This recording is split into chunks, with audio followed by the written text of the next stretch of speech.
Hi, this is Thomas with Believe in the Run, and I've got some exciting news. We are breaking off the podcast into its own channel on YouTube and Instagram. You want to get the shoe content, stick with Believe in the Run. You want to get the podcast content, check out BITR Networks. Links are in the description. Give a good stretch, got my laces tied. My trusty podcast by my side. If you want to talk fun, it's the place to be. Yeah, it's the drop, DROP.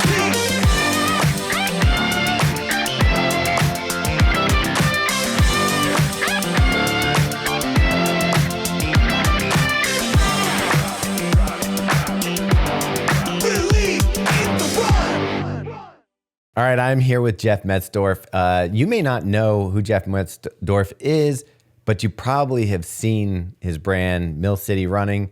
I mean, it's pretty much all over the United States. And the best thing I can say about Mill City Running, even though I've never been there, I've met Jeff several times, never been to Mill City Running, but when it's been described to me by people outside of, or I guess they're inside running, but they said to me, there's cool running stores that don't make any money.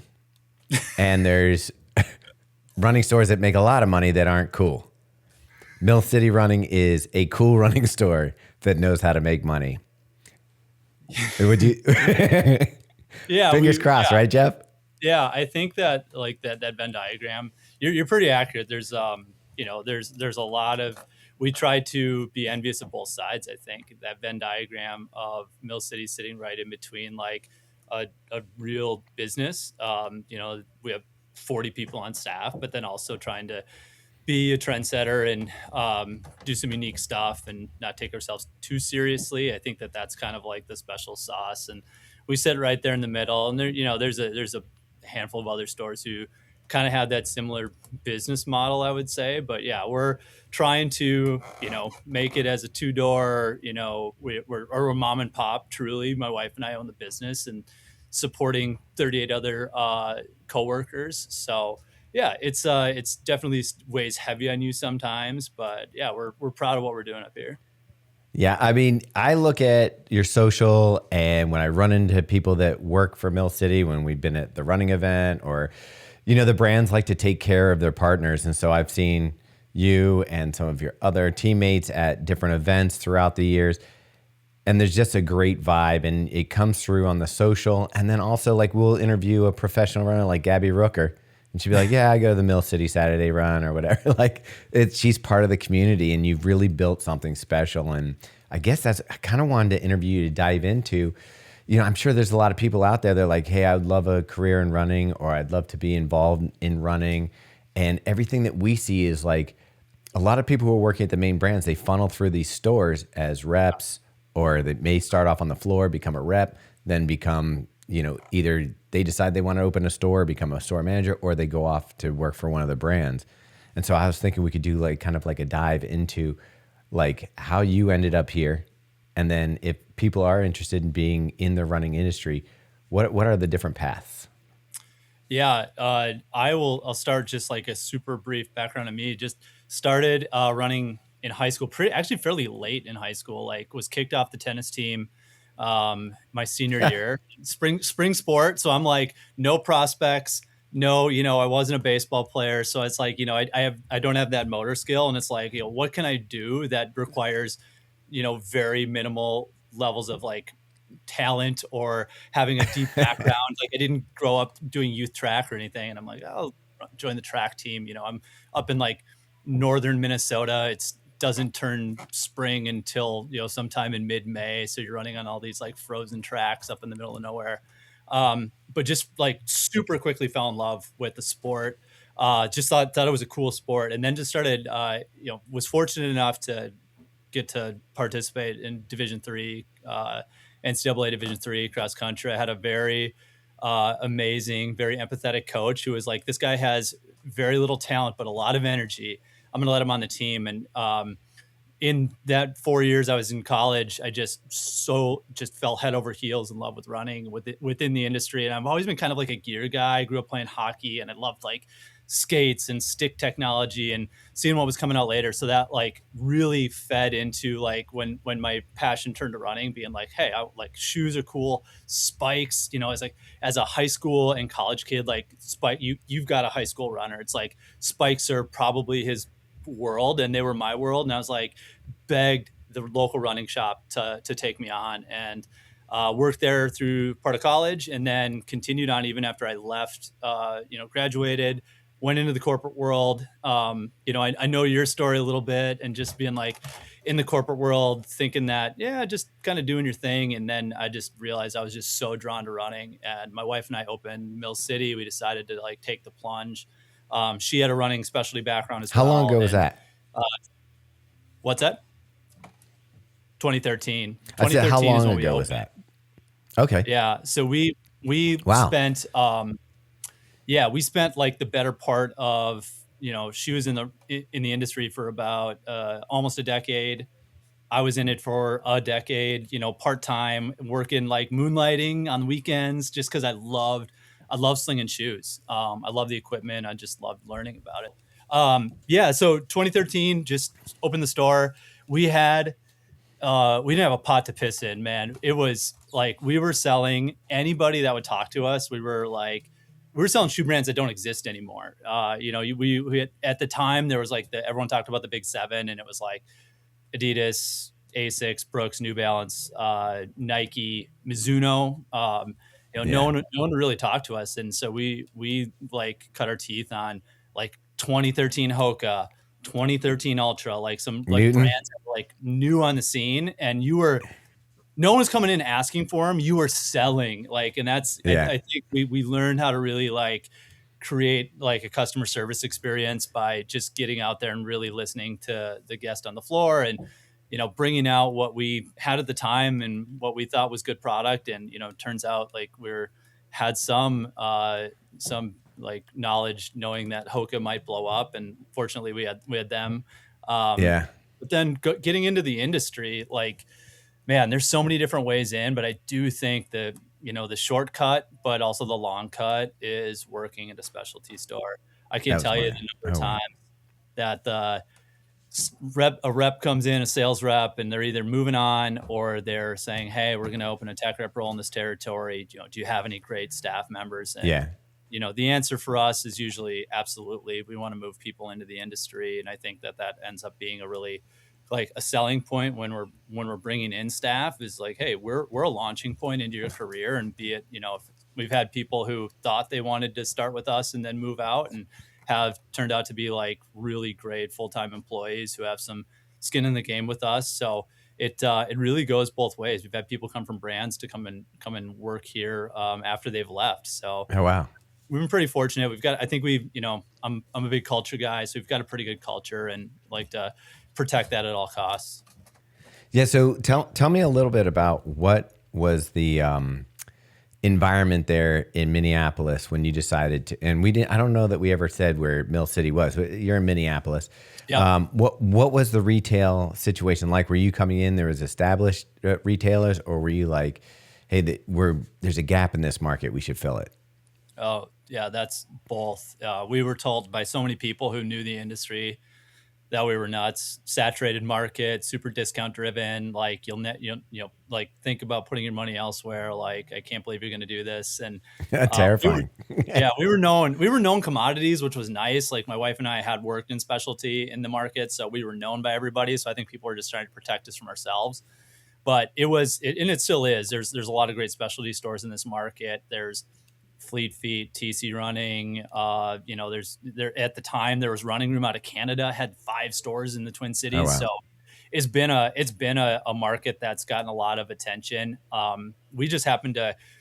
I spent a lot of time in my previous life traveling and seeing other stores, and if it was Dave Zimmer's Fleet Feet Chicago, or what Chris Hartner was doing in Naperville, or all around the country, just these like stores presenting in such different ways. And I think that was really like the impetus to be like, hey, there are different ways to do it than to do this. It's being done in the Twin Cities. So to say like we identified a gap in the market is giving us way too much credit, because I don't think I knew what that was until like 3 years ago. But we were like really eager and thought we could do something cool. And if we were, just kind of, bootstrapping it ourselves, we had no one else to answer to, so we could try some really weird stuff. And we're lucky, we had a ton of, like, I think we hit the market at the right time. It was pre some big boxes going, like Sports Authority went out of business like 3 years later, and had we entered at that point in time, it would have been really hard. But Yeah. we popped in at like a strong time when people were kind of doing the community thing before it became a buzzword. I don't like We were just like, yeah, we're gonna do group runs, and everybody that comes in the door is gonna have an opportunity to come run with us. We're going to invite them in, and that really wasn't being done in this market. So I think that's where we started to kind of differentiate ourselves. We were kind of the de facto run club before that stuff got cool. Well, let's go back, because like 2013, you were talking about some of the brands that you were bringing in, and at that time, Born to Run was very in vogue. People were going for minimal shoes. Everything was like EVA based. And you're pulling in these brands that, it was, I've seen young stores start, and they really are kind of like cobbling together these smaller brands that maybe like are a little more niche. How do you go from that to start getting the credibility? Like, are you doing numbers on Hoka and some of those brands that the other brands are like, oh, this is a real thing here? Like, how do you start making your way in? Like, I see Nike boxes on the shelf behind you. That's not, they're not with everybody. In retail now, you have to have a certain level of success, I think, or community to bring in Nike at this point. How did you make that transition up? Yeah, for anyone who's like in the industry, it's kind of a crazy story. Just with, we were in the wilderness for a year with no big brand Hoka's now a big brand. At the time they weren't, so we didn't have any of the major brands that I mentioned earlier. I'm laying awake at night going, they're never going to open us. And my wife, Becca, who you've met, is just like, she's like, I was confident the entire time. I'm like, why didn't you tell me? Because I was like having panic attacks, thinking we're just going to be, selling, lesser known shoes for a long time. And so we're sitting there and we're just trying to like build this community, and really I think I was like 29 when we opened, and I was just a little more social media savvy than I think some of the other like competitors in the market. So I was hammering Twitter. Like, Twitter was like still kind of the thing. It was still pure. Like, it wasn't such a cool. Instagram started in like 2012 or so. Maybe if you were a little early, maybe you got on in 2011. So you're 2013. And at that point, Instagram is just a place to put nice filters on your photos. So Twitter really was the spot to make friends and start these kind of conversations. So that's crazy. It was crazy that it somehow like it caught the attention, and really like we were all over social when I don't think a lot of our counterparts were. And, you're puffing your chest out and you're like, we had 15 runners at our group run today. And it's like, this is, I would walk away from those events and I'd be like, there's never a chance that we're going to have more than 15 runners. This is incredible. Like, we should just like shut the door now. This is awesome. Yeah. And what happened was we had some friends from our previous stop who ended up working at Nike in their home office in Beaverton. And they were very, keenly aware of what we were doing, and they really like loved how we were building community in the Twin Cities here. And in the Twin Cities, it's a robust running community. It is running is a huge thing here. Which is strange because it's I watched Ben Johnson's feed and some of the other runners that are from that area. It's crappy most of the year. Like, absolutely terrible today. That's why we're in the basement. It is a rough, like, we have 4.5 months of winter, but spring is a crapshoot until about May. Like, people are just hard. Like, if you don't go outside, like you're going to go crazy. So if it's endurance sports, Nordic skiing, running, etc. So hockey. So we just like, we're doing something, like we're drawing people in. The folks at Nike were paying attention, and I say this to anyone who asks, I'm like, Nike believed in us before we believed in us. And they saw this as a like, hey, these guys are doing something cool. This is what we've been talking about internally. They hadn't really rolled it out yet as like, we're gonna, these third wave stores, like we're gonna start supporting these. So they were the first brand to open us. And we tell people in the industry that, and they're just like, wait, Nike was the first brand. They put their nickel down and said, hey, we believe in Mill City. We're gonna open you guys up. And as soon as they did, an orderly queue formed outside the door of every brand. And then it was like, hey, 24 hours ago, you wouldn't return my email. And now you're just like, hey, let's have a conversation. So it took some time. Like, I forgive, but don't forget. So it took a little bit of time to get those brands in the door. Yeah. But yeah, we're cool with everyone. Like, we've been very, we just try to be good brand partners. And Nike opened the door for us.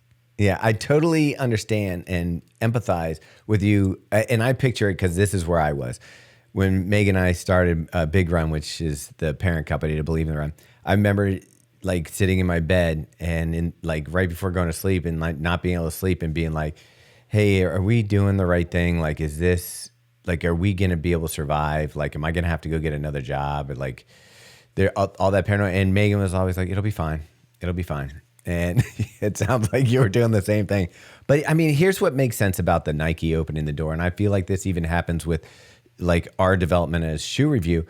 The other brands see, okay, Nike's here. People are going to go to that store to buy Nikes, and we may have a product they like better. So let me put it next to Nike. If Nike's going to bring the people to Mill City, let's have the Asics, let's have the Adidas, let's have the Brooks right next to it so that they can make a choice. So I can totally see how that would just totally open up your world. But once you saw that happening, were you like, we're in, this is good, we're solid? Yeah, it felt like this, you just a weight just was immediately shed. It was a super, it was that first, it was 11 months until we had an orange box in the door. And, you've got all sorts of just fringy brands. You're selling like the barefoot stuff. You're selling some really, some just insane looking Hokas, and you're just like, man, I like those people who shop with us the first like year we were open. Those are the real ones, because they were like buying some crazy stuff, like the Bondi B, and it was like a hot pink and silver, and it was about I remember it. Millimeter stack height. And I'm just like, man, you guys, we must have wowed you to like you walk out with that blue box under your arm. So when you're coming in and you have the Nikes here and it's 2014, 15, yep. When are you getting them in? Spring 2014. Okay, that's right around the time Vaporfly comes out, right? Yeah. And Nike, I feel like that was the fever pitch of Nike too. So it's like you're getting it in right when that was like the moment. Like everybody, like if we showed a Pegasus that was coming out 6 months later on our Instagram, it just blew up. Like there was a fever for Nike at that time. Yeah, dude, the Nike, like the Vaporfly is such a great, like, Vaporfly, the first iteration of it, like the 4% is such a fun story, because we were getting it sold into us, and at the time racing flats were dead. So we had worked in specialty for a decade, and someone would ask for a racing flat, and you go, you walk down to the basement, pull the dust off the box of the one racing flat that you had in a men's 10, and it'd be some just bulky, heavy, like it's like 0.3 of an ounce lighter than the training shoe. You're like, okay, whatever. So they're selling it into us. They're going, okay, here's the deal. It's a racing flat. And we're like, in our mind, we're going, strike one. They go, it only lasts 100 miles. Strike two. And it's going to be $250. And I go, this is the upper Midwest.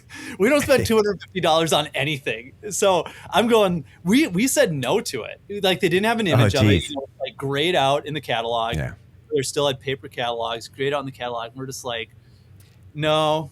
So I'm sitting in bed, I'm watching, it's like, I don't know what time it was like midnight when the Monza thing was happening, and I'm watching it on my phone, and I'm just going, we effed this up so bad. So no. The next morning, I called like Scott Cravat, and I'm just like, man, just I'm coming hat in hand. Do you have any units? And he's like, I've got like 12. I'll send them to you. And I was just like, because then it was all over. It's like Yeah. Vaporfly, and everyone was so mad they were like discontinuing the Lunar Racer. All my like 7-minute boy buddies were all pissed. They're like, oh, this huge oversized shoe, Streak Fly. Yeah. I want the Streak Fly for my marathon. And so there was like this big revolt, and obviously they took about like 3 minutes to flip on its head, and then they all were in line to get the red. And the Shalane version, I think, was the first red. I can't imagine when that was going on, though, how many times that you had to almost hit yourself in the head because people were probably coming to the store going, I want the Vaporfly. Can you give me? Because there was I remember I got one pair from Nike, and then I wanted another pair because, they only last for a marathon too. I was calling everybody I knew to try to get one. And Boots from Fleet Feet was able to get me a pair. But that was the days of scarcity. Yeah, I mean, it would be for a little single door store at the time, if you had a Vaporfly, you're selling $250 out the door, and you're just like, man, that's like half our daily sales right there early on. So we were like, anytime you had some of that rare stuff, and like, and even like that doesn't go away. Like right now, there's a scarcity of Vomero premiums. Like the amount of Vomero premium orders we're getting online that are going all over the country. It's like, it's so funny. Are you surprised? Patterns. Are you surprised by the Vomero premium that it's being adopted? Because it doesn't look like a traditional running shoe, and it is kind of like a niche product, and it's expensive, but people love it. Yeah, and it's an arrow in the quiver. I think people are. It looks cool, like it says revolutionary of a visual that we've seen in a while. I think the dual AirPods make it look different. They've come out in a ton of cool colorways. Yeah. And it is expensive. And I think back to my 7-minute boy buddies who are just like, hey, like, is this shoe worth it? And I'm like, you're not gonna want to wear it every day, but it's like, it's such a nice, like, situational shoe. Like you're just thrashed after a marathon, and it's like, this is like, I heard early reviews from some people who are wear testing it, and I'm just like, oh man, is this going to be, I'll say it like, is this going to be Peg Premium? Or, so that was kind of the worry. Peg Premium came out first. That one really didn't hit. So then I'll come out with the Vomero Premium, and you got some people who had trepidation early, and then they tried it on, and it's been all over since then. And then you hear Connor Mance does like 90% of his training in it, and you're like, okay, it's all right. Yeah. But you bring up an interesting thing, and I would think this is great from your perspective in retail, that originally in 2013 came out, you bought one pair of shoes, you wore it for 300 miles, you came back in, you got another pair of shoes. Now, people do have a multiple shoe rotation, and the more you run and the more you get into it, the more specific you want. It's almost like golf clubs. I'm going to do this activity. I want this club for this distance. And now I look at it, I could justify a 4-shoe rotation in 1 week. I can certainly justify a 2-1 without a brain, like speed days, long runs, and easy runs. Now you're selling the same customer where you may have sold 1 or 2 shoes. Now you're selling them a lineup. It's got to be great for business. Yeah, it certainly doesn't hurt. It's like, the one thing I struggle with, to your point though, is like how fine we're slicing it.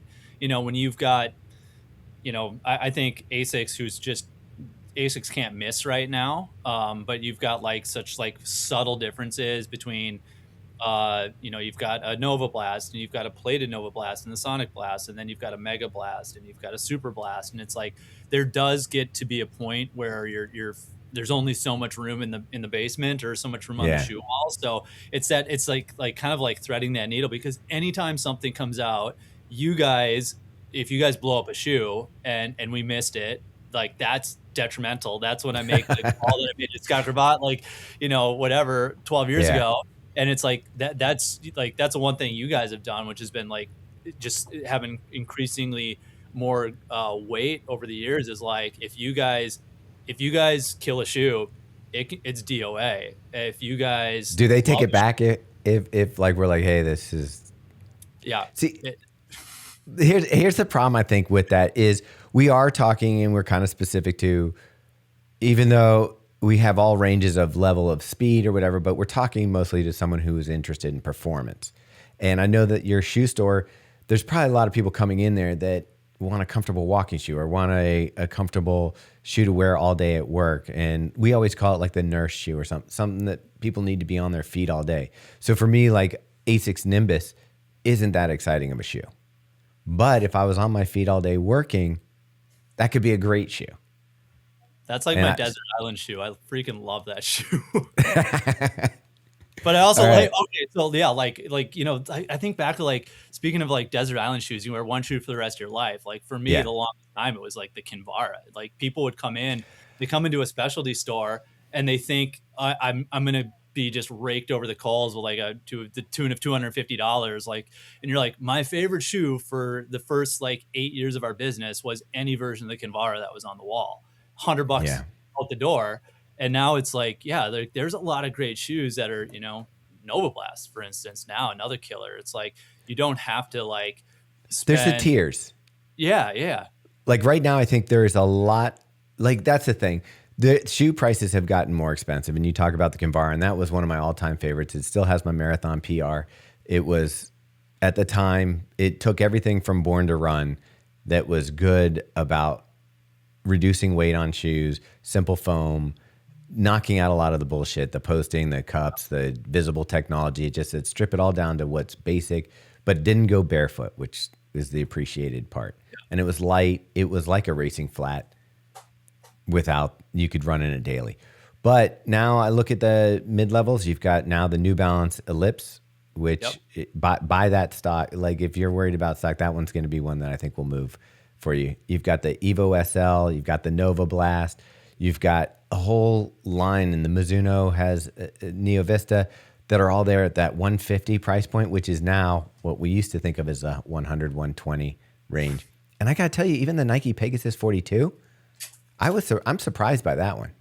Yeah, it's one of the better ones. Last night, and it was interesting. It got like you've got some people who are just like had never worn a Pegasus, and they were like, we got a little, this is a big week for us, our race team kickoff week, so we're getting some cool like little early peeks into some of the product, and we did a Peg 42 demo, and yeah, that one surprised a lot of people. So yeah, 150 is like, when I started, it was $90. Yeah. $90. Now 150 is a $90 shoe. And, I remember, you pull the Kayano's 130 at the time. And you're like, I can never like imagine spending $130 on a pair of shoes. Yeah. And like 180 at one point was like, whoa.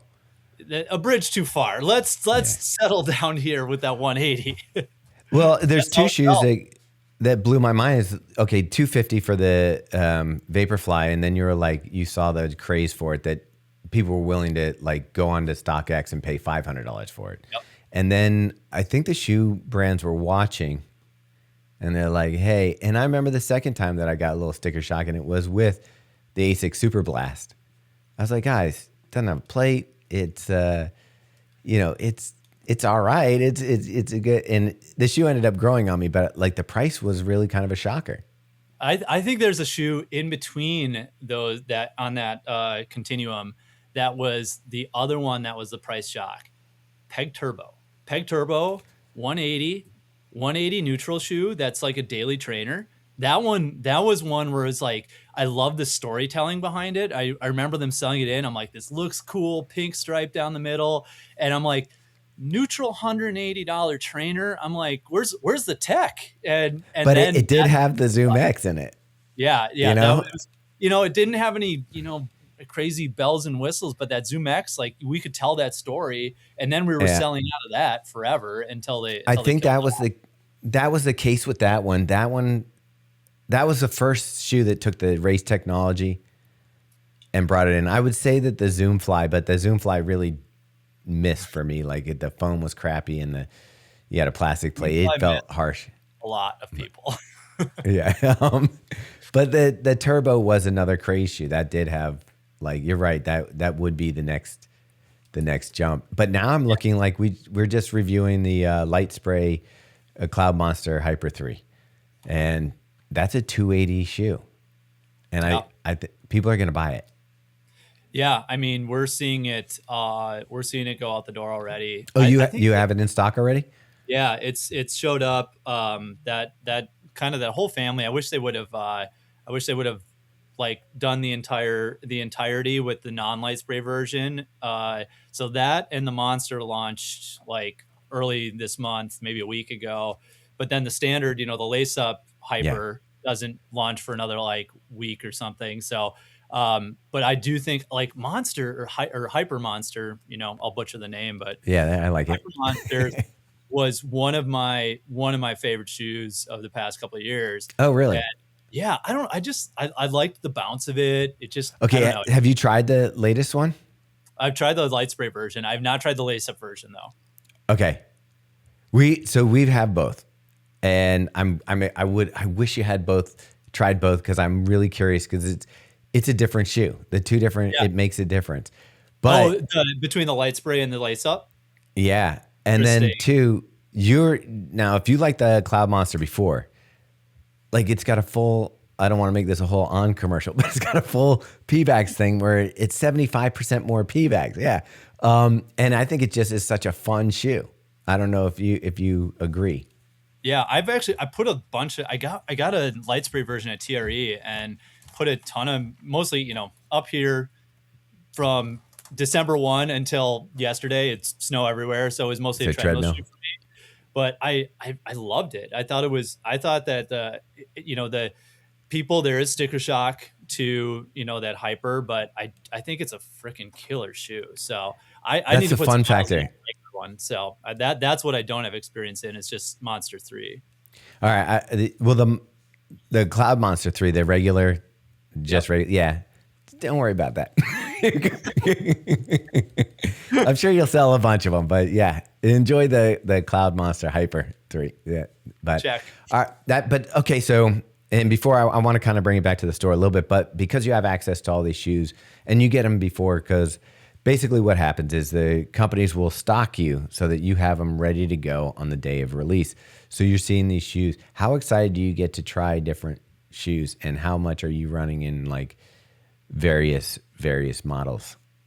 Yeah, I mean, I love to, sit in on sell-ins, to see them 9 months ahead of time, and and even from like the where I sit, I spend, we have like a marketing team of 3, so we're kind of pulled into sell-ins a little bit more and trying to figure out the marketable colors and what the storytelling component's going to be when this does launch. So I still get excited about stuff, and that just goes back to me like getting into this industry and just being a product geek. And so when the stuff comes in, to get to see it, we got in something the other day, and they're like, oh, it's here. Lane 1 product from On. So we were excited to see that, feel that, touch that, see the colors in real life. And so I still get pumped up about that stuff. It's always like, it's hard to turn it off. I don't have an off switch for that, but now we use it in more of a professional capacity of like, hey, like, how are we going to market this 9 months from now? Like, what's our budget? What are we setting aside? What channel is this going to be? Is this going to be an Instagram play? However, so yeah, it all gets wrapped into actual work. So, but it's still, it never stops being exciting for me. That's awesome. Because I feel the same way. There in the very beginning when any box showed up, I was like, oh wow, this is the coolest thing ever. What's in the box, Yeah. I always tell people my first thing I got was a stick of Glide, and I was like, this is amazing. Free body Glide. I'll never chafe again. Yeah. And now, it's funny, I still buy Glide. So, but it is exciting. But like for us, the running event is usually a place where we get to see, at least they dial back on how far into the future, unless you go up to the private rooms, and then you get a little more of you might get to fall stuff. Is there something that's coming out this year that you think is like a game changer? I can think of one shoe I know that's gonna shake up stuff, but other than that, you tell me. You have to share yours too. I'm excited about the upcoming Pegasus Plus reboot. Like, I think that shoe is like, just they know where they were chasing ghosts of whatever 6 years Yeah. ago, 7 years ago. So they just kind of, I think they learned that shoe just, I listened to your guys' review of it, and it just kind of, it felt a little flat. It felt like it was missing something. Yeah. And seeing where that one is going, I'm super, super bullish on that one. I think you can take a look at the Pegasus 42 and it gives you a hint of where you might be going with the Plus. Yeah. What's your one that you've like are secretly excited about, or maybe not secretly, overtly excited about? I'll put it this way. We're not supposed to talk about it, but Meg ran the marathon project in it. Okay. And she said it's the best race day she's ever running. Man. Oh, yeah. I did. I'm like, I listened to that pod, so I'm like, I know. We Okay, had to take down. Yeah. We had to take down a video. Oh, But yeah. we've done that too. We've had a lot of like slaps on our hand for releasing stuff that wasn't. I mean, we supposed try to be good partners and not do anything that we shouldn't be doing. I think that, and we were adhering to the no review part of it, but the fact that we mentioned it and said, "Hey, this is the shiz," they were like, "Nah, we don't want people that excited about it yet." But it will come out this fall. It's a racing product from Nike. I think there's something else that I haven't even seen from Nike that this should be pretty exciting. I think you're going to see an addition to the Vaporfly, Alphafly lineup. And then I literally got to help. I was in Herzo and I got to hold the new lightest version of the Evo Pro. Yeah. Dude, you could slap a dollar bill in my hand and that's what it felt like it weighed. Yeah. Are we worried about like of it being too light? Like They told us that they did testing, and there's a place where once you reach under this number, there's no benefit. So this number is the sweet spot where you're getting the cushioning and the energy return and the light. It's all in one package. That's cool. Like I'm always just like we're gonna like you think about stack or weight, and it's just like there's a point of diminishing return where it's just like this is like either too unstable, too squishy, So I'm always like, what's that line? So Yeah. apparently Adi has figured it out. It was funny because I said to them at one point, and not Adi, I forget who I was talking to, but I was like, okay, so say that right now we have 40 millimeter stack for racing. Say that you could get the same cushiony feel out of 20 millimeters of stack. Will we go down to a thinner shoe and go back to like that racing flat look? They're like, no, we just do 40 millimeters of that great foam. I was like, okay. Yeah, why not? It's like that's visible tech. It's like it's a big, like everyone thinks that they want that now. Like we've conditioned them to want like these. Remember how silly, like the first time you saw Vaporfly, it had a tail on it, and it just looked like the goofiest thing you've ever seen, and now it's so ubiquitous at the start line through the entirety of the marathon. It was that now it looks low drop. Yeah, like yeah, it looks low stack. It's funny that you mentioned Hoka because I remember the first time I got a Hoka shoe to review. I pulled it out of the box. I was like, "What the f is this? This is ridiculous. This looks like a moon shoe." And now I still have the shoe. It looks lower than most of the shoes that we have. So, which Hoka was it? I think it was the Clifton, the very first Clifton they sent. So Clifton 1. That was Yeah, what I heard you guys talking about like how they they like brought it back like 5 years later, and it was because everybody was like, including my aunt, was like, they ruined the Clifton. We need the Clifton 1 back, and then they brought it back, and it was just like no one touched it. But I felt like that was the Peg Turbo. Yep. Like when they brought back the Pegasus Plus, you're just like, wait. And that's the thing. I think that we do fall in love. Like I think about the early Kinvaras and stuff and how much I love them. And at the time, in context, they were really good shoes. Now, when you compare it, if you went back to it, you'd be like, I look at some of the shoes I ran marathons in, and I used to like the flats. So like the Saucony A5, or Type A5 and all that kind of stuff. I look at them now, I'm like, how did I possibly run 26 miles? It's got like 10 millimeters of stack in the front. It's horrible. The OG Peg Turbo, we've got a teammate who, runs with us a bunch, Mark. He's probably going to watch this. Shout out, Mark. Guy's got like 5 pairs of dead stock Peg Turbos, and he's just like, he'll come out with like a new color, like once every Take like it black. 30. Yeah. I'm just like, Mark, that's true. It was good in 2019. Like, we have moved beyond that, and that memory of of how that shoe felt and performed. Like, and we put it on, and probably still feel good, but like compared to, the foam was decent. Yeah, it felt awesome. It looked cool. Like the upper, especially version 1, the upper was just like butter. So yeah, that's. I remember I feel like there's a couple shoes I've gotten wrong over the time of reviewing. Just a handful that I was like, I missed the point. One of them was when originally the Super Blast came out. I was like, I don't know, because I was expecting a different kind of ride from it. I was expecting a max cushion ride, and it was a little firmer than that. The Turbo, the very first one, I was not like I didn't jump on it and be like, this is great. As a matter of fact, the second one was the one that I was like, okay, this was it. But every once in a while, like I know that in hindsight, you see, oh, I got that one wrong. Yeah, And I think there was no worse like follow-up, and maybe you have one that you can think of, but from V1 Peg Turbo to V2 Peg Turbo, they just slashed the upper, and everyone was like, I'll buy it, but like, you got any ones in the basement? Or like, no, I'm sorry. But I think of there's a few shoes like that where it's just like they just had lightning in a bottle, and then they just like didn't change destroyed too much, it. the important stuff. Yeah, Rebel 3 was that for me. They took the very first one was like, oh wow, this is really weird. It's got a jacquard upper that looked like an African tapestry. It had a weird geometry that slid out the lateral side.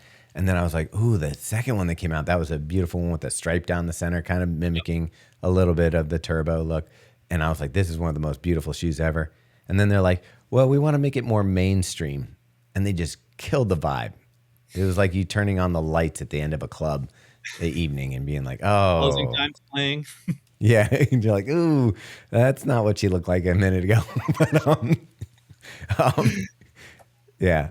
So that one would kind of kill. And that's typically, I find what happens. They come out with a concept shoe. The shoe like gets more popular than they thought maybe it was going to. They thought maybe it was going to be a niche product.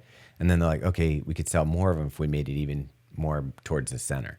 And when they kill the thing that's special about it, it's just, oh, you know which one really got us?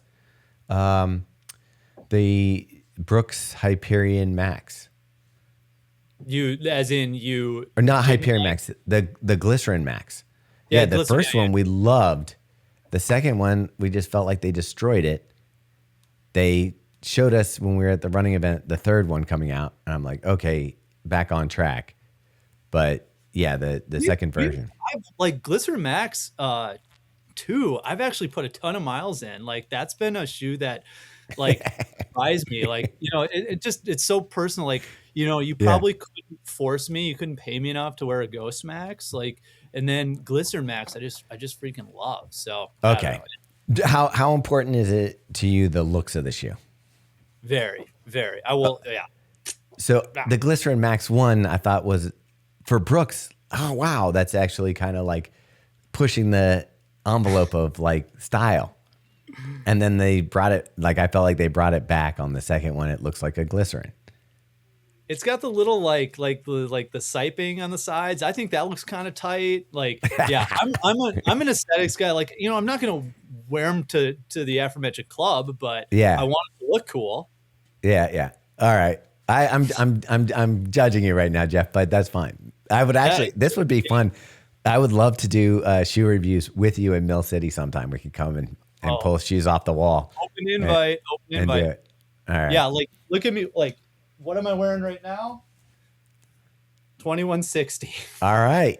So you're going lifestyle today. Yeah, absolutely. This is like the ultimate. Like, I sold 1 million of these in my day, and like I was just in Japan with Asics, and like, I can't get enough of those like nostalgia lifestyle shoes that like I, sold 1,000,021 Right. 60 But when you were selling those, were you like, these are ugly? No, they were. I would wear those with jeans. Like I would wear that to the club. I mean, That's crazy, man. all the I remember, overlays, silver, as much silver stamped, like pressed overlays that you can put on that thing, please. like, I felt like that was every shoe back then, though. And that's what Newton caught my eye, because back then you had the white mesh, silver overlays, and it was either blue or red highlights. And Ton of that was navy. it. Yep. Yeah. And you looked at the wall and everything looked pretty much the same. And then, Mizuno, Saucony, Brooks, and then Asics, you pretty much looked at the wall and that there was a aesthetic going on. And so at the time I was like dying for something else. And Newton came out with these colors, and they had red shoes and green shoes. And you're just like, wow. And were you a Newton guy? Like I was strong into the Newtons. Yeah. I loved them for a while. I like yeah, we sold a lot of them in 2013. Yeah. Dude, I was so into those for a while. Like, they're still around, right? They still make shoes. I think you can. It's kind of like they stopped doing anything new. Okay, It's just like, and then Danny, who was the founder, he started another brand. He shot off and it looks like a Newton without lugs, basically. So, yeah. They were was action reaction technology. Yeah, it was you pre-acception. You felt that those lugs in the front. Oh man, they could like get in your head, and all of a sudden you're going, yeah, like I need to be running completely on my metatarsal heads, and the pain is good. So it's funny you say that, because I did. I was running one of their speed shoes when I ended up breaking a metatarsal, but at the time, though, what I really loved about it, and what I still love in a shoe, is that toe off feeling. Like if you've got a nice toe spring in a shoe, it just makes it feel like your stride goes a little bit faster, and I like that. That's what I liked about Adi. Like when we back in 2014, when all the brands started opening us, we had Adidas on the wall. We maybe 4 years later ended up, kind of just pausing the relationship. And now with the popularity of the racing product, Evo, et cetera, we've always kind of kept warm. We'd meet them at TRE once a year just to like make sure that we're, just keeping the relationship intact. And we finally brought them back in this winter, this February. But they kind of sent us a variety of shoes, and like that's the one thing that I noticed. They have the big kind of like 4-foot lateral kind of cutout on some of the audio stuff, and like I was like, damn, I didn't think I was gonna like this, but it feels pretty good. It kind of just a unique toe off sensation that I hadn't felt in a while. So that's part of why I'm like digging Adi right now. Yeah, the 150 price point too for the Evo SL, you got to be slinging those. Yeah, I like it's always a color game.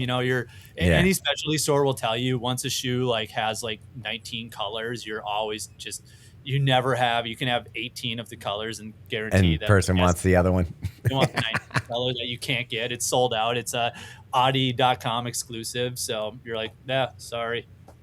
All right. So if you were going to critique the business of running retail, because you know everybody in the business at this point, and you've seen it, where do you think the biggest opportunity for growth is in running retail that a lot of retailers are not taking advantage of?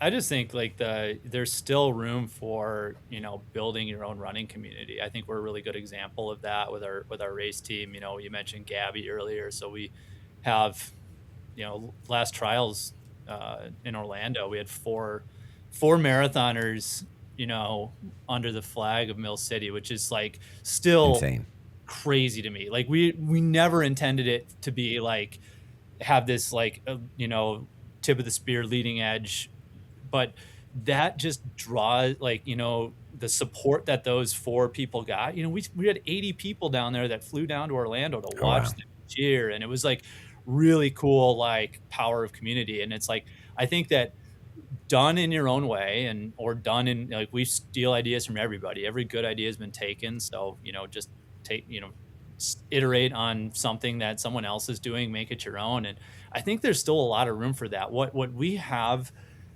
as retailers, I think that, where the run club might like fall short a little bit is like we have physical spaces. We always have some place that's like the door is open, somebody can come meet. I go back to visiting Fleet Feet Chicago in 2011 or 2012, and I walked into that store and it was like 5 o'clock. It's their Old Town store, so it's kind of a trendy young area, and there were like pairs and threesomes coming in and dropping off. They had lockers in the back, and they were dropping off their stuff, and they were heading out to the lakefront for a run. And it was just like, I was like, holy crap. Like, this is like, people are using this as a hub for running. And I think that was, we maybe took that and kind of blew it up a little bit more. Like to the point where we the flagship here in Minneapolis, we have a store in St. Paul as well. We remodeled this one like 3 years ago now, to specifically be able to handle these, huge runs that we're doing. So it's like, it's a community space. It's got a, like a pop-up, right now we have a pop-up upstairs on that second floor, but we can continue to lean into building your own community. Some stores are doing it different ways where, I think James and Lauren at the Exchange in Nashville are crushing it by like bringing in different clubs and letting the Exchange be the hub for like a handful of different clubs, and just a lot of different ways to do it. And I think, you've got some stores who've been doing stuff one way for a very long time and having a ton of success with it. So no shade at all, but I still think as far as like opportunities go, if you're a store who's kind of like, we hear it a lot, like, oh, these run clubs are, they're getting seeded a lot of product and like it's taking away sales. And, there's certainly some truth in that, but like kind of create your own luck a little bit, try to draw them in. And like, we haven't changed our stripes since day one with our community runs. It's like, we're going to invite people in no matter the pace. It's a bell curve. You're going to have people running 7-minute pace out the door. You're going to have people walking out of the back. And then in between is, we got a ton of 8-minute to 10-minute pace individuals who come and who want to join us. And we let them know that we have a space for them. And I think you have to like get out of your own way a little bit with the run specialty. It used to be, it'd be three guys that looked like three white dudes in their 20s against the counter going, you know what you're looking for? And it's like, we got to get out of our own way with that bullshit and be like, hey, like somebody walks into our store and we're like, hey, how can we help? Like just opening it up, let them know that it's a comfortable, safe space for them. And then that certainly opens the door to having this like great positive retail experience. There's like, oh, these people seem genuine and nice. And like, yeah, I'll take a flyer and come run with this mob of humanity on Tuesday nights. So I just think that there's still a lot of runway for that. And if stores haven't taken advantage of it, it's maybe got to look in the mirror a little bit. Yeah. It's funny. I would imagine that we'll get a lot of people who are in the running retail listening to this just because of you being on as a guest. One thing that I would say that I notice is an opportunity for the stores is to not think so transactionally. And I think of it as like a record store or a skateboard store from when I was a kid. Like I was welcome in there to hang out and listen to music and not asked to purchase anything. I was able to go to the skateboard shop and it was a launching pad. We would stop after school, stop there, see what new product was out, check out stuff. The owner was like, hey, cool, you guys want some stickers, whatever. And it just kind of kept us coming back in there. And when I did want to buy something, that was the place I bought it. Yeah. And I think that to not think bigger picture sometimes and to think everything is a transaction, that when people come into the store, it's got to return into a sale. I think that maybe thinking more like you do, like building a community, that they're naturally going to become customers when it's needed. You don't have to generate a sale each time. Yeah, they know, like, especially when we're fairly involved in the business. Like I do, like, I cannot imagine doing anything else. Like I love, I've been probably 50 weeks out of the year, I'm here at 6 a.m. opening the door for our Friday run.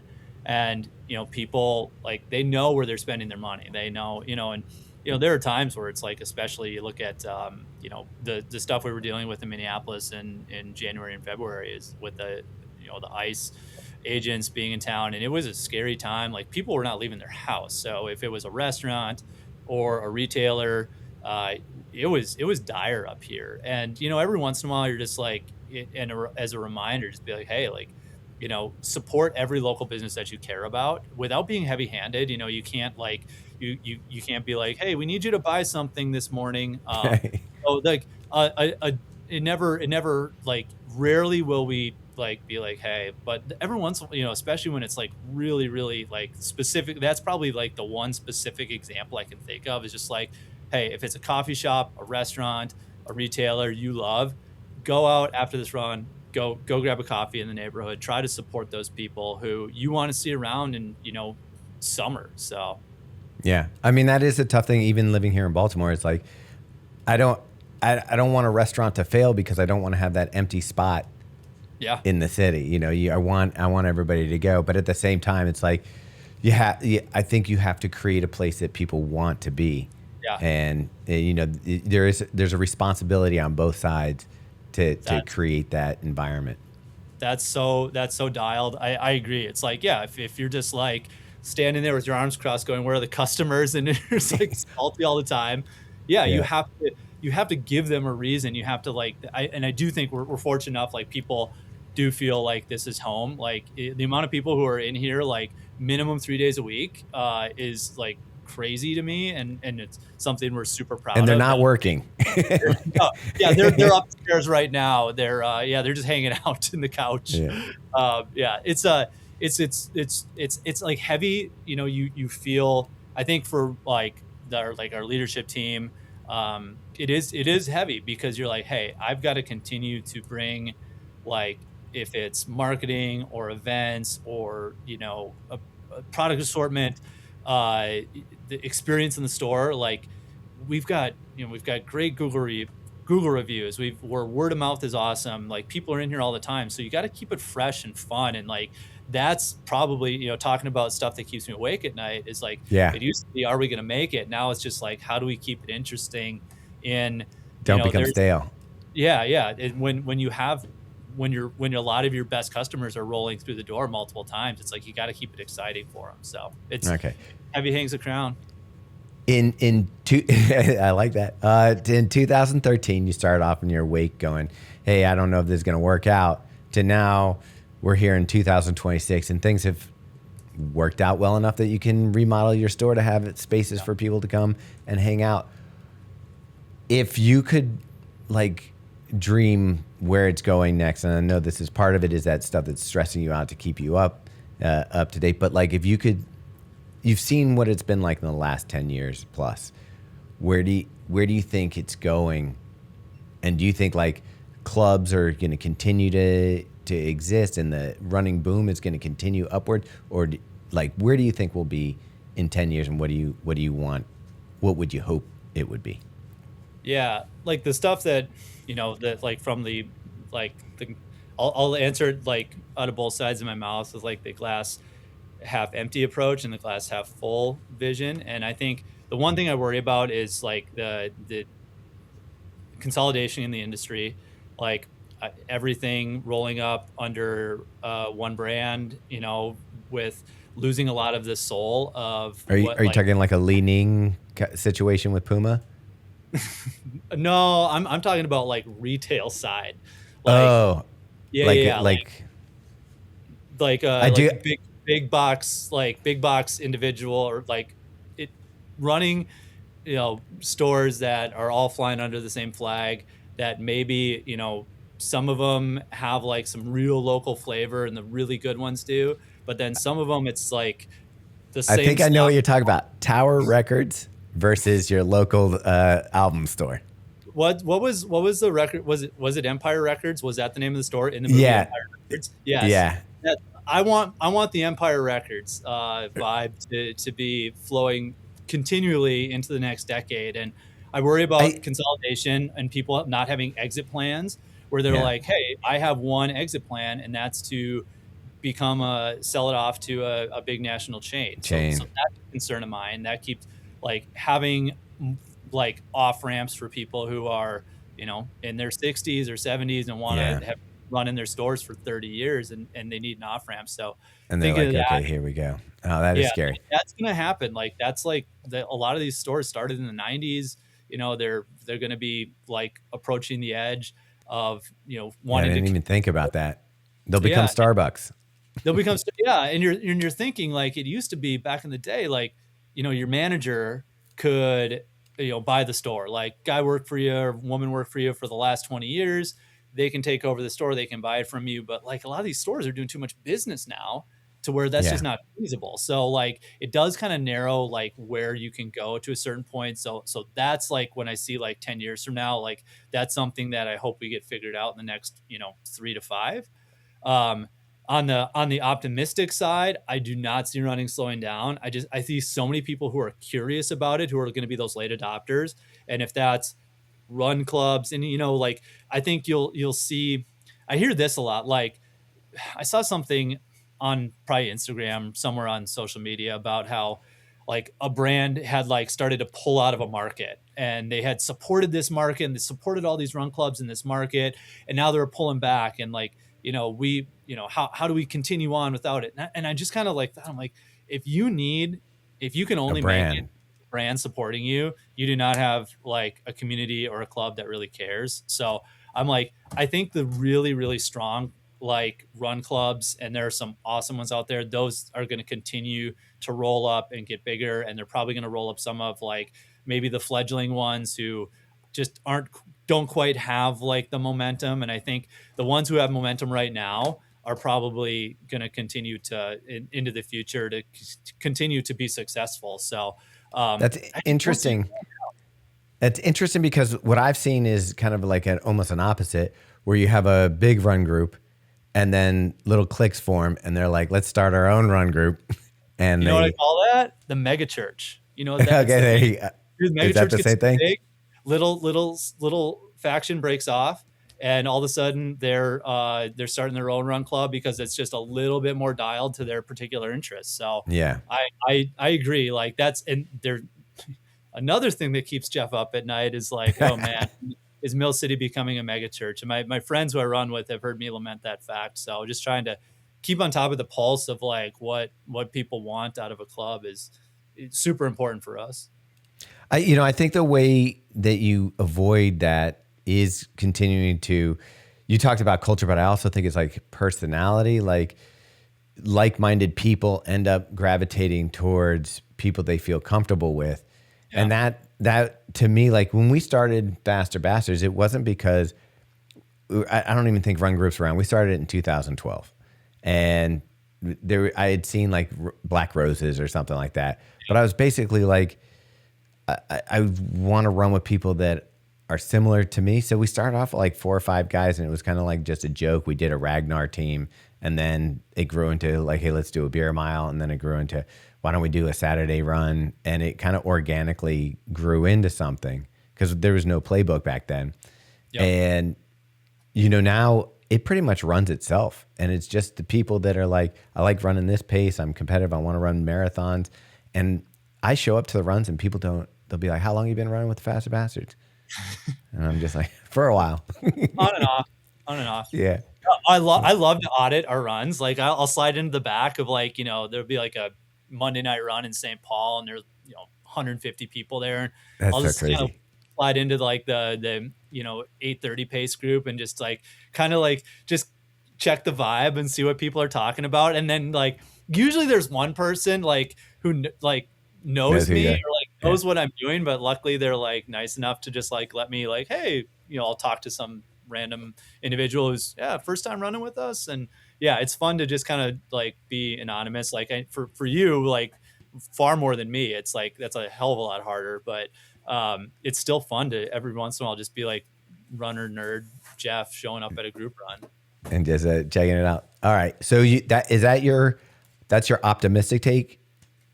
Or wait, the pessimistic was we're all going to become one store. Yeah. Optimistic take is long runway.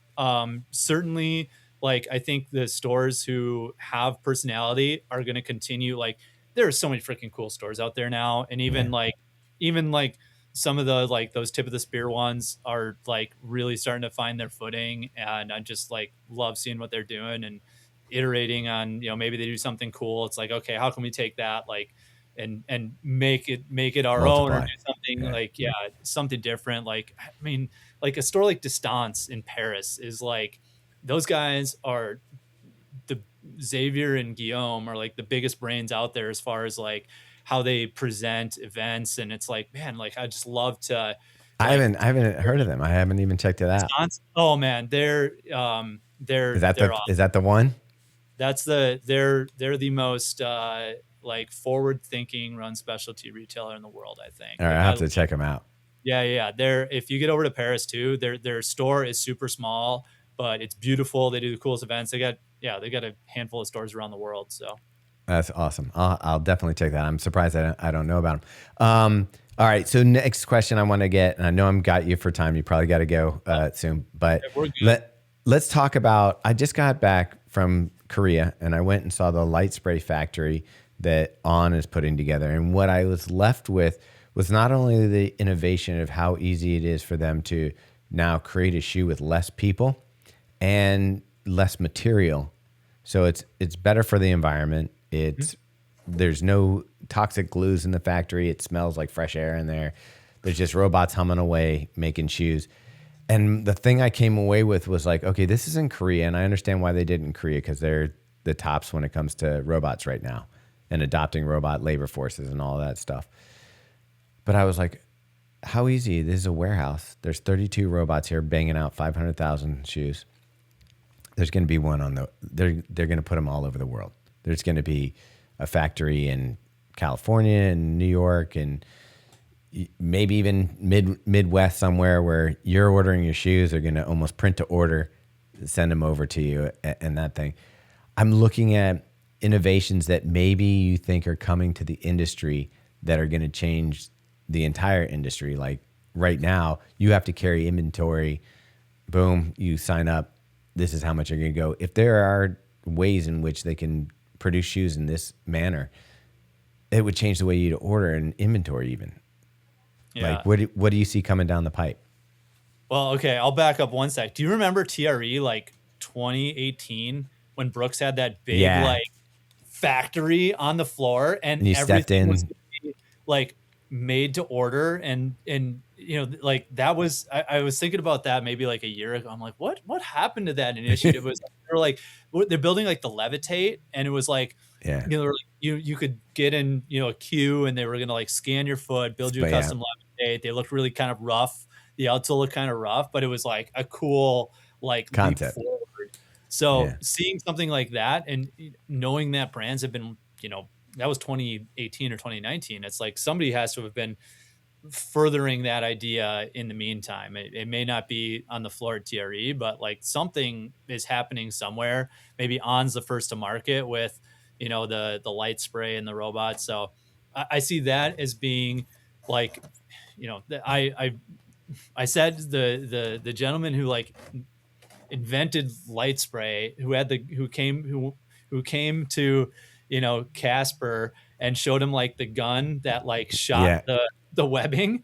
We sat with him at a dinner once, and just hearing the whole origin story of it was just crazy, and how far it's come in such a short period of time. So I'm bullish about light spray. I think that especially like these new versions, like the fit is on the Hyper Monster Hyper, whatever we're calling it. It's almost so much better. Like it's just like it's runnable. So I'm super excited about that. As far as like industry trends, and like I'm super curious about these Chinese brands, and maybe you've got some insight, because I'm sure you see this stuff coming down the pike, like these shoes that are competing. I've been familiar with 361 and Anta and Lightning for a number of years, but like there's all these other brands that I'm like, I've never heard of this, and they're going to come out with these $120 equivalent to a $200 ASICs or whatever. So I'm curious about the adoption in the US about that. I just don't know if we're going to be excited to have like a brand we've never heard of before, or how long that will take to come to fruition. But it'll be interesting to see if it has any like trickle down effect to like the more our top 8 brands right now. I would tell you that, look, yeah, there is a prejudice against Chinese brands, I think, in the minds of people, especially as you go into older levels of age groups. As Yeah. I think the barrier is coming down. I actually think we're at that moment where people don't give a crap. They know their shoes are made. It's the transparency thing of social media and stuff. You know your shoe is made in China. Does it matter if it was designed by an American, a German, or a Chinese person if it feels good and performs well and is at a reasonable price? I don't think it does. And that's the one thing, like, I got to go to China this year and I was kind of feeling like I was going to have this super duper weird experience of these people are totally different.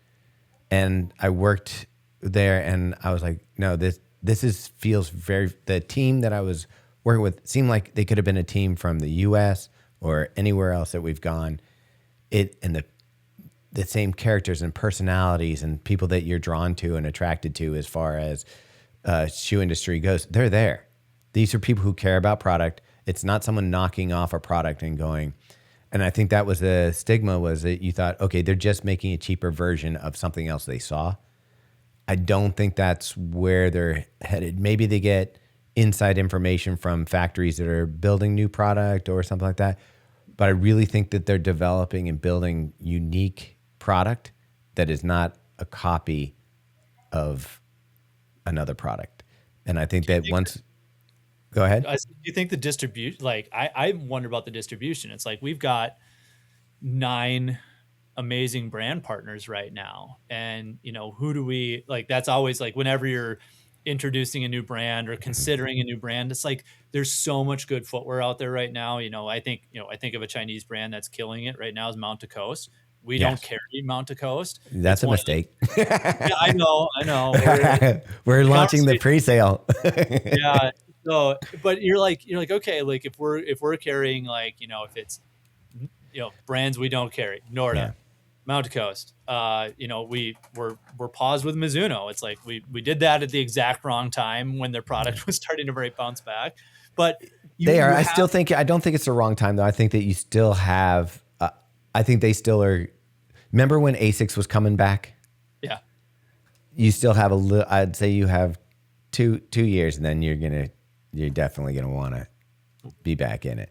We're doing the same thing that we've done with every brand that we've paused. Is like, we'll have a meeting at TRE. We'll make sure we're all still good. Buddies. And just buddies looking at product. But yeah, it's like there's so many great footwear brands out there right now. There's so many great models, and it's like there's only so much room on the wall. So I think you're always kind of fighting that battle of like, hey, like where are we? What are we pulling back on to put this up? I think here's how I would look at it if I was in retail. Are they bringing something different to the market? And that's the thing. I look at Mount to Coast, and the interesting part about Mount to Coast, while they are a Chinese company, they are not selling in China. They've made a decision to sell Hong Kong and to the United States and Europe. They didn't want to be known as that Chinese brand that now is trickled in. They wanted to, we're a brand, we're coming, we're doing this. And here's the thing, like if I had a shoe wall and I looked up at it, I go, okay, all these kind of look the same. You look at a glycerin next to an ASICS product and very similar. You put the Mount to Coast on there or the Nord on there, all of a sudden you have something that looks completely different on your wall. Yeah. And even if it's just something that somebody who didn't know that product comes in, they go, oh, what is that? And you go, oh, that's Norda. It's Dyneema upper, seamless. The midsole and the outsole will last longer than you will, and the upper is the Dyneema stronger than steel. So you buy this shoe, yes, it's $250 to $350, but you're going to buy one in the time that you would buy 4 other shoes or whatever. And it's odd enough looking that when you have it on, people are going to know, oh, he's wearing, like the people who know, kind of like On started off. Yep. And I think that was the thing about On. You looked at it, and I think the popularity with everything was you saw it out there and you're like, oh, that's an On. Now you might be like, it's a Skechers because what Skechers has done. But up until recently, though, that's the thing. And so when I look at the running shoe and even the Newton, that kind of made a mark for me, which that looked different than anything else on the wall. And I think you can't have everything. You can't go niche on everything, but you can certainly offer, like, pick out, okay, this one I think is cool and what they're doing is cool.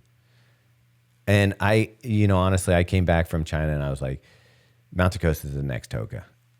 Really? I was like, that's how I feel about it. I feel like this is the next. If they continue, they pretty much haven't missed on a shoe.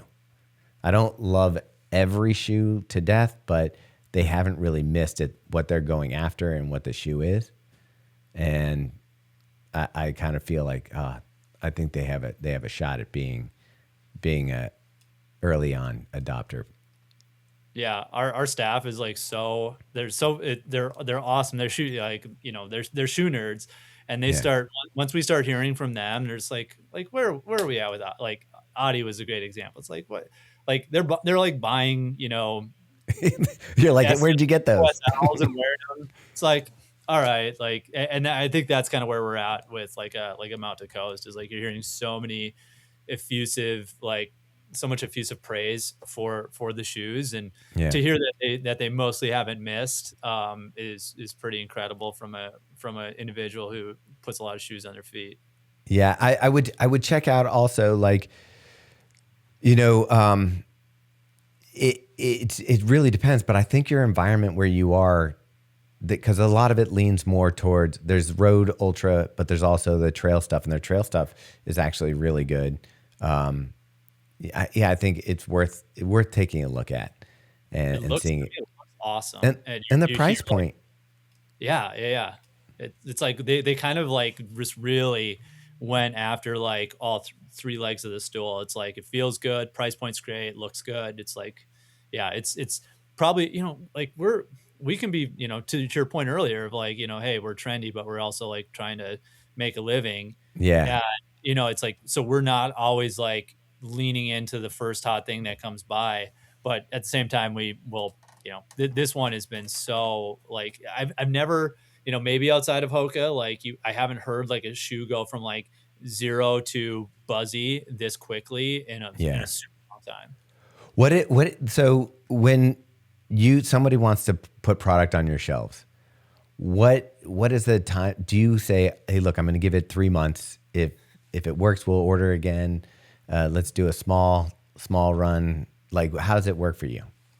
We're so seasonal up here, so we have to give it at least a year. Like it's, and usually we'll longer than that, but you're looking at like, if you're in a store in, Phoenix, you take your annual sales, you divide it by 12, and that's what every month looks like. Yeah. Maybe summer is the outlier of like when it's 100 days or 100 degrees, 40 days in a row or something.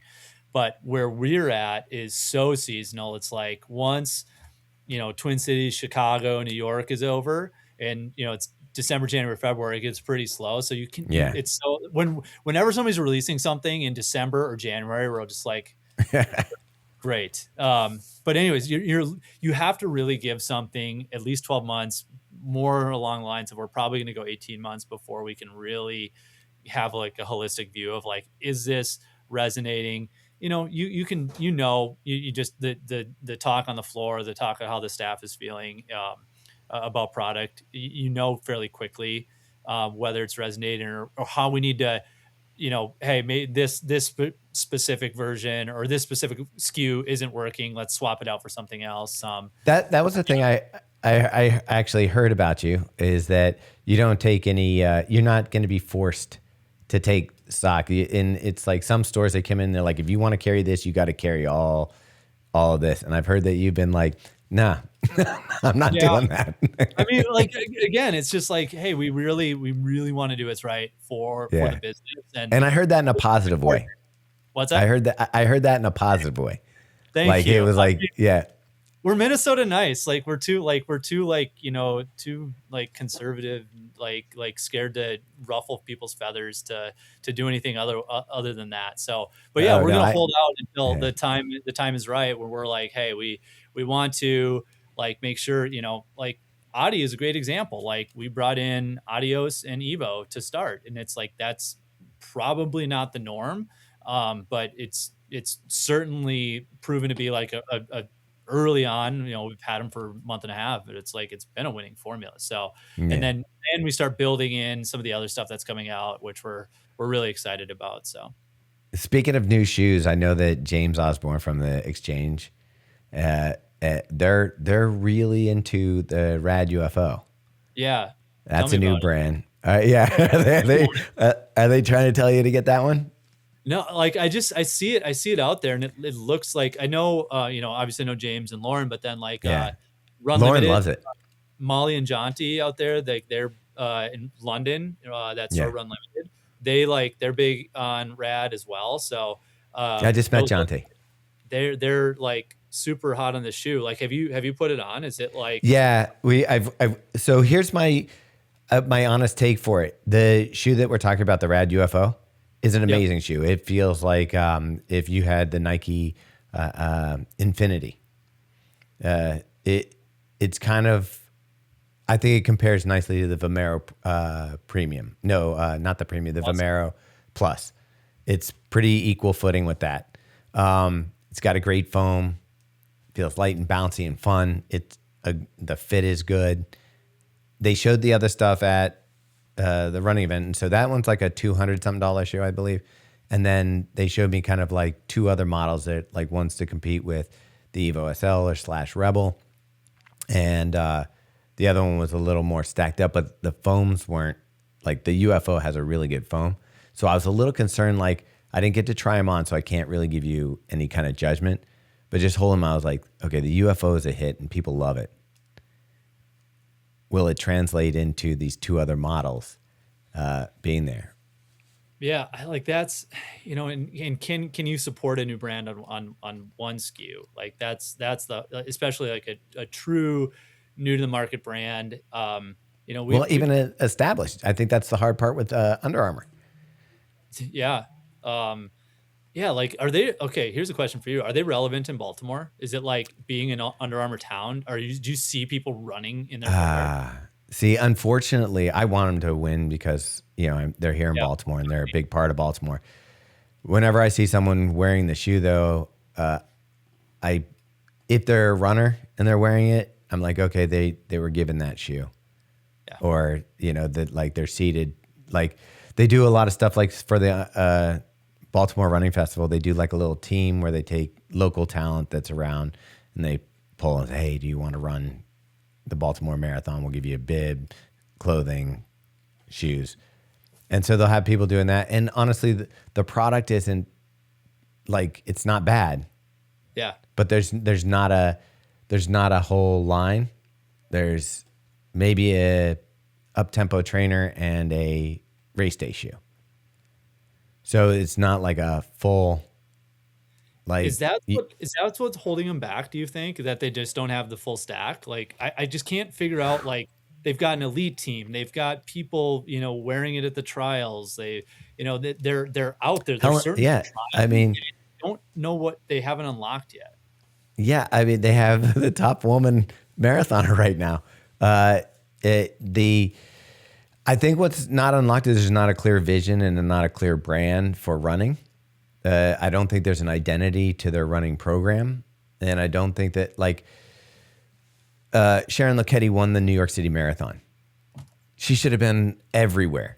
She should have been on billboards in Times Square. I should have been driving on 95 and seen her on it. I feel like the marketing of, hey, we have a winner here in the running space. We have Mission Baltimore running. That should be promoted. We have people in Flagstaff that are running. They have all the parts, but none of it's connected. So I feel like you might have a nice TV and over here you have this good stereo sound system or whatever, but you haven't hooked them up. And so, it just, and the same thing happens. They kept restarting their running line. Yeah. So as soon as this is the first thing I asked Puma when they came back into running, because Puma, they used to have the FAS line, FAAS, and I loved it. I thought it was great. There was maybe some quality issues with stuff staying together for a long period of time, but the product itself was good. It was light, the cushioning was right, and they marketed it. They were going, and then it just disappeared. And Puma was out of running for like 3, 4, maybe 5 years. And they came back with the, where you found Pumas. yeah, and they came back with the Deviate. And I was just like, this is amazing. Supercritical foam. And they came out with the entire line. So you had the Velocity, the Deviate, all the way up into the race day shoe, which they were lucky that, ended up winning a bronze medal in the Olympics.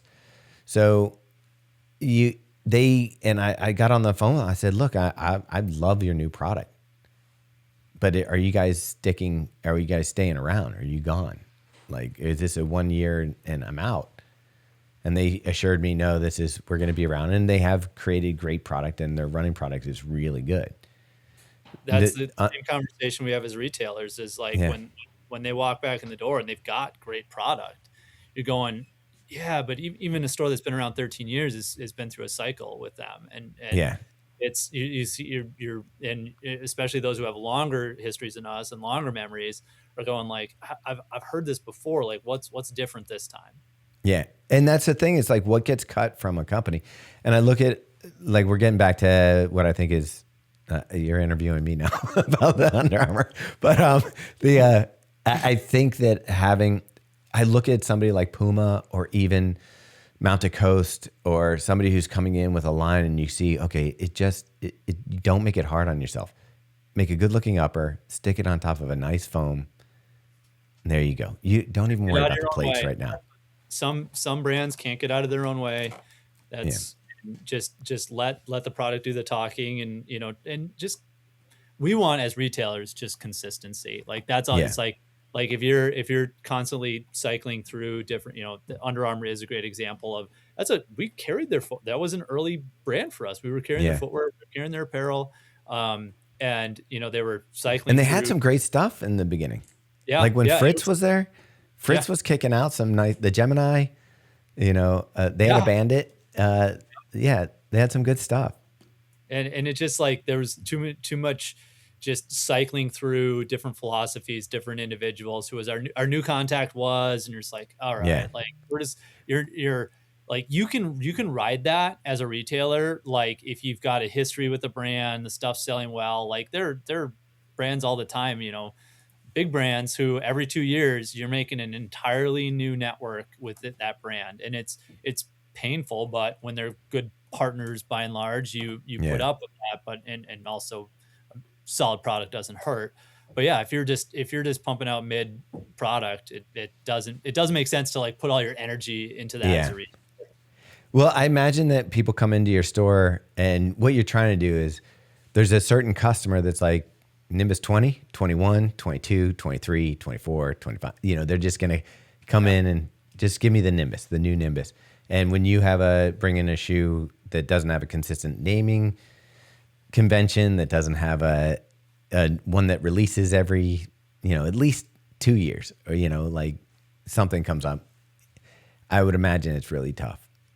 Yeah. Sometimes you want like that, like it's so rare. Like when someone comes in and says, like, one of my best running buddies is this great example of like, he came in, maybe this was like 8 years ago now or something, and he goes, hey, do you have a Pegasus size 11? And he kind of looked like a runner, skinny white guy, and I'm just like, and I just like had this like natural skepticism, because I'm like, you're a dude who does not care what the color is.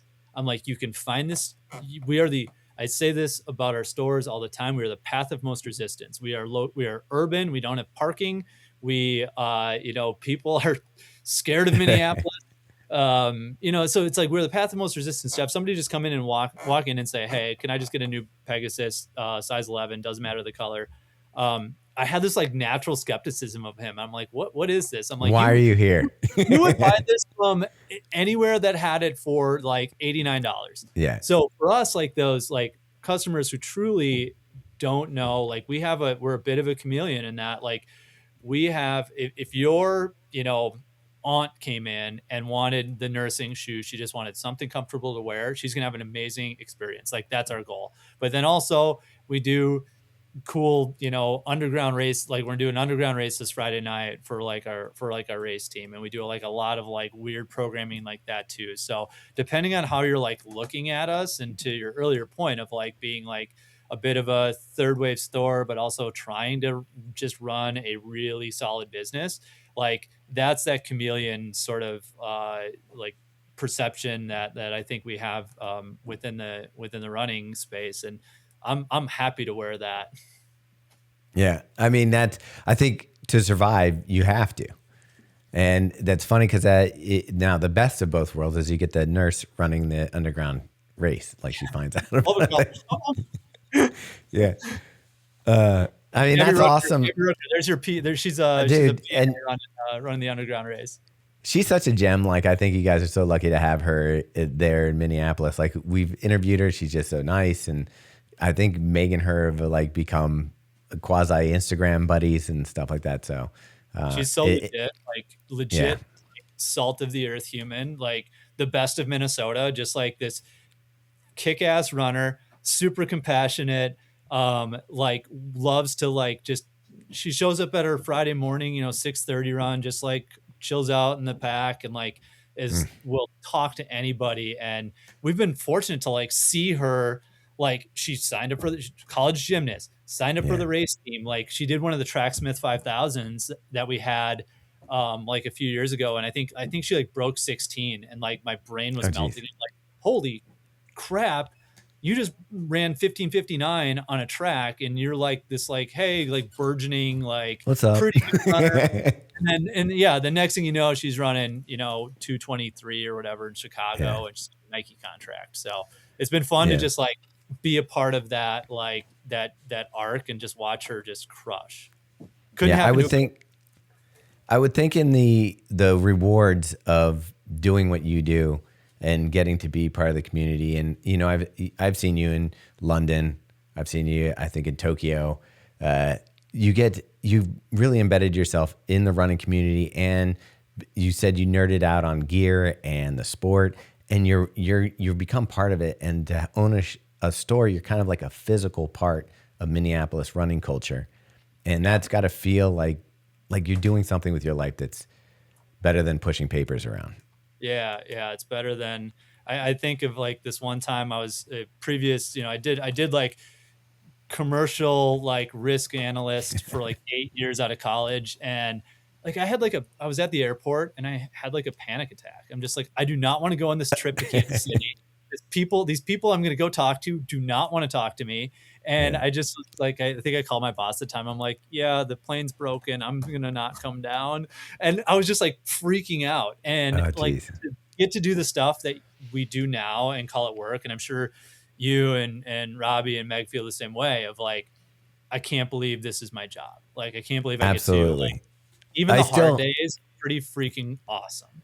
Like we were just recently that we had a pretty heavy travel thing where I went from London to Germany, and then we went to 3 days later went to South Korea. And I just remember thinking at each stop, I can't believe I'm flying all over the world to go look at running shoes and to go talk to people who like talking about running shoes. And as a matter of fact, on our way to Korea, we stopped in Minneapolis. And I was like, this is my first time in Minneapolis. Meg's like, go to the G Delta. It's actually not that bad of an airport. It's a great mid-size airport. It's the best food and shopping. Perfect. A great layover. Yeah, it wasn't not bad at all. I'll tell you another story another time about what happened in Korea to one of the women that was with the On tour, but she got stuck in an airport. Like it was horrible. But anyway, this has been a lot of fun. I know. I feel like, I was just on the trip. Jeff Dengate was with us in Korea from Runner's World, obviously. Yep. And it's one of those people that I can't talk to people at a party. Like I'm kind of like a wallflower, but with something like this, when it comes to running, gear and shoes, even more specifically than actual runners, like I can talk gear and stuff all day. And I feel like I would love, we got to go on a long run, Jeff. And I got to hear all your stories and all that stuff. But this is a good start. I love this. I love this stuff. I will talk We did a high school spike night last night. I was on the floor and I just like, it's just tornado. I'm like helping like 5 kids at once and I'm talking spikes to every one of them. And I'm just like, man, this is my jam. I just love this stuff. So yeah. All right. I might call you for advice on spikes then. Depending on, my son's still figuring out what 2 events he'll be doing for track this spring. So it'll be dependent on that. But yeah, you give me some recs. But, all right, cool. But this was awesome. Thank you so much, man. Give a good stretch, got my laces tied. My trusty podcast by my side. If you wanna tuck run, it's the place to be. Yeah, it's the drop, DROP.